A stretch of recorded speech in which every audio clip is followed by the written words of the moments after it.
오페라 글라스와 숄이 보이네요. 오페라에서 방금 돌아온 것 같습니다. 거울, 가구, 도자기까지 고급스럽네요.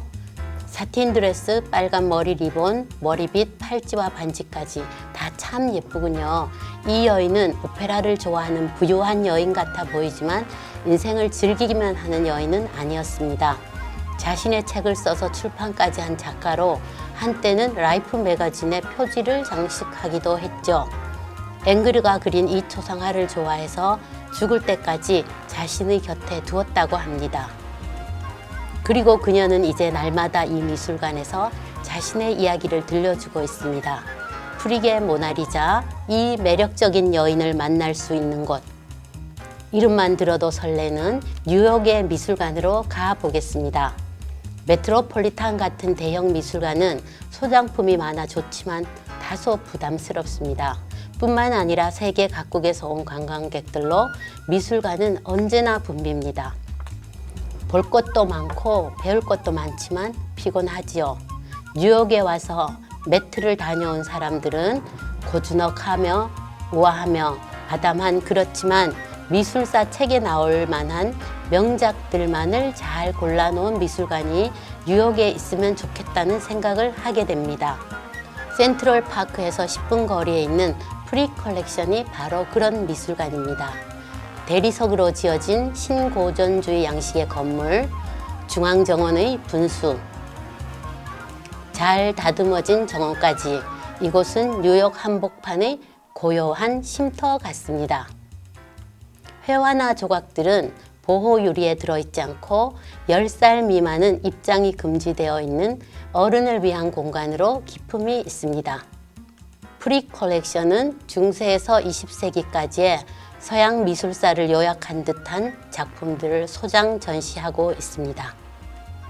또한 미술관은 조각품, 앤틱 가구, 도자기까지 유럽의 고급 예술품으로 채워져 있습니다. 그야말로 미술 애호가들에게는 뉴욕의 숨은 보석입니다. 프릭 컬렉션의 설립자 헨리 클레이크 프릭은 가난한 스위스 이민 가정에서 태어나 피츠버그에서 코크스 관련 회사를 설립했고 30대 중반에는 미국의 코크스 왕으로 불렸으며 40대에는 카네기가 철강 회사의 공동 경영자로 스카우트하기도 했습니다. 유능한 경영자로 유럽까지도 명성이 자자했던 그는 40대 중반이던 이때부터 유럽에서의 미술관 체험을 바탕으로 본격적인 미술품 수집에 나섰죠. 그가 처음 구매한 작품은 루이 베르의 루브르에서였습니다. 다른 수집가들에 비해 젊었던 프릭은 가벼운 그림을 선호하던 당시 분위기와는 달리 옛 대가들의 고전 작품을 집중적으로 구입하는 의외성을 보였습니다. 자화상이나 풍경화 같은 평화로운 그림을 선호했으며 아름다운 여인의 초상화를 좋아했습니다. 함께 지내면 기분 좋아지는 작품을 원했으며 이미 수집한 다른 그림과의 조화도 작품을 수집할 때 신중하게 고려했습니다. 1905년 뉴욕으로 옮겨오면서 50대 중반이 된 그는 미술품 수집이라는 이전과는 다른 삶으로 전환합니다. 1913년에서 1914년 사이에 뉴욕 5번 애브뉴에 신고전주의 양식의 저택을 지어 수집한 예술품으로 집을 장식하며 인생의 마지막 5년을 그곳에서 보냈습니다. 저택이 완성되자 언론은 미술 갤러리를 가진 대저택이라고 보도하였습니다. JP 모건이 사망하고 그의 작품이 경매시장에 나오자 그는 망설임 없이 프라고나르의 연작 등 복원의 소장품을 대거 사들이기도 하였습니다. 그는 수집한 그림을 직접 배치하였으며 유파별로 전시하는 것보다는 한 전시실에 여러 유파의 작품을 두어 감상하는 것을 선호하였습니다. 엘 그레코의 초상화 옆에 2점의 홀바인 작품을, 벨리니 작품의 양쪽에 티치아노를 배치하였고 그 배치는 오늘날까지 유지되고 있습니다. 그는 생전에 저녁 무렵 벨라스케스, 엘 그레코, 렘브란트, 베르메르, 터너 등의 회화로 꾸며진 웨스트 갤러리를 거닐며 미술품을 감상하곤 했습니다. 1919년 헨리 프릭이 사망하였을 때 미술관이 만들어져야 한다는 유언을 남깁니다. 딸 헬렌 프릭 여사는 아버지 유언에 따라 집을 미술관으로 바꾸기 위하여 건축가 존 러셀 포프와 함께 아버지가 살던 건물을 미술관으로 확장 증축하였습니다.